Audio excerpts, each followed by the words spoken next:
there are three major signs that the Bible gave concerning the church. Number one is affliction and hatred. Number two is the rise of false prophets. And number three is that the gospel of the kingdom must be preached in all the world. It said when this happen, then the end of the age shall come. Matthew 24. Let's look at verse 10 and 11.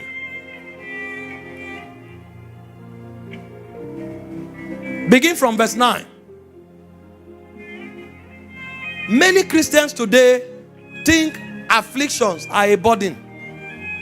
They think afflictions are not supposed to be part of our Christian life. And then you're asking them, who discipled you? You don't know you are the church of the last day? James 1:2, he says, count it all joy when you go through diverse trials and tribulation. Peter was preaching on the same subject, and he said, your faith is more precious than gold. He said, yet gold that perishes is tried by fire. How much more will your own faith be tried? And he said, when your faith is tried, you become complete, wanting nothing. But you see what the body of Christ is trying to do? It's trying to make you feel as if Christianity is a bed of roses. That's why our gospel is not relevant to people in Afghanistan. That's why our gospel is not relevant to people in Pakistan. That's why our gospel is not relevant to people in America and in Europe. You know why? The ones who are in the environment of persecution, they can't understand the God we are talking about. Because if this your God only promises money, then why are we where we are? And then the ones in America and UK, they can't receive your gospel. Because if all your God gives is what their government can give them, they don't need your God. We have not taught men to stand for truth and to endure whatever comes to them because of truth. And so we still have a church that people are compromising in the office because their boss threatened them and they don't want to lose their jobs. You are not a Christian. You'll find many people compromising in the office because they want to win the favor of the boss. And a sister who sings in the church or a sister who prophesies in the church can sleep with her boss for a promotion. And then what she was taught is that she has the righteousness of Christ. And what she has done is not a sin, it's a mistake. It's a mistake. We can't endure affliction. We can't endure. Paul was speaking to his son Timothy. He said, endure hardship as a good soldier of Christ. That's how you prove yourself to Jesus. And so Jesus was teaching in Matthew 24 verse 9. He said, they shall deliver you up to be afflicted. They shall kill you. The gospel is not just God will save you, God will deliver you. If that's all you have heard, you will never be a kingdom agent. Because when they go and get stuff, you will escape. Did you not read about John Mark? When Paul and Barnabas were traveling, John Mark thought ministry was about standing on poster, about honorarium, until he started seeing persecution and he ran back. The next time they wanted to go for missionary journey, Barnabas said, we carry John Mark. Paul said, no way. I know you are the one who brought me to the apostolic community. I know you were part of those who encouraged me. I know you were part of those who established me in the church. But on this matter, no way. I'm a warrior of Christ. This guy is not ready. Because he was not taught the affliction dimension of the gospel. Many are lukewarm today. It is only affliction that will wake them up. Affliction, hatred. Nations will lock their doors against you. There are many nations, they hear you are a Christian, they will deny your visa. And if you are there, they will deport you if they don't imprison or kill you. It's a sign that we are in the last day. It says you will be hated. You will be hated. You have to develop a thick skin. If you are still that Christian that somebody spoke against, you go and lie on your bed and cry for 4 hours. You are not ready. They say, can you imagine? They spoke against me. Oh Lord, see what they are doing to me. Doing what? What has happened to you? Have you been beheaded? Have you been in prison? Somebody spoke against you. You went and laid down. You cry. You are looking for sympathy. Stand up from there. There is work to be done. Who cares if anybody is angry with you? Who cares if they speak against you? There's too much work to do to be concerned about what somebody thinks. We are martyrs, ready to bear the witness of Christ in any situation we find ourselves. That is the readiness requirement. And it is one sign that will happen to the church as a proof that we have come to the last day. Jesus said, they hated me, they will hate you. And the apostles knew this very, very well. And all of them gave their lives for it. The second sign of the church is the rise of false prophets. Matthew 24 verse 10 and 11. He said, and then shall many be offended, and shall betray one another, and shall hate one another. Go to verse 11.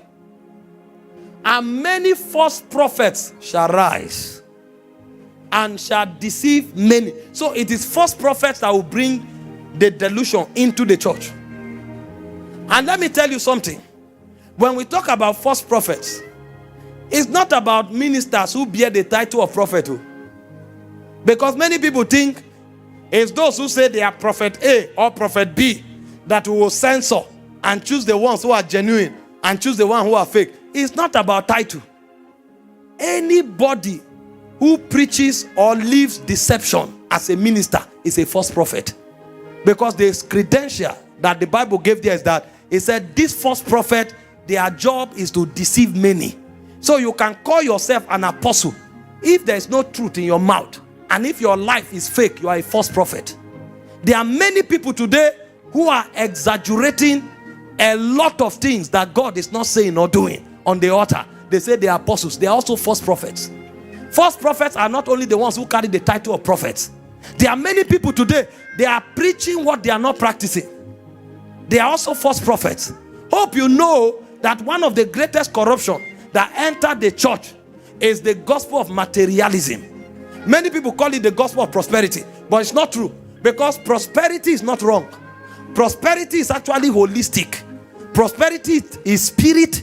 Spirit prosperity is when you are drawing close to God, living under God's ordinances.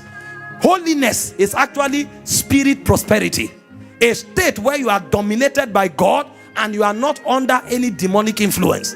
Soulish prosperity is a situation where you are mentally doing well, you are sound, and your mind can be used of God to serve his purpose. Bodily prosperity is divine health, and material prosperity is a state where God can entrust you with finances for his kingdom. So there's nothing wrong with prosperity. It is materialism and self-preservation that they brought into the church. And so if you find anybody teaching materialism or self-preservation, he's a false prophet. What is materialism? Everything you do is about God blessing you with something. If you are praying, it's about money. It's about good health. It's about preservation of your family. It's about breakthrough. It's about promotion.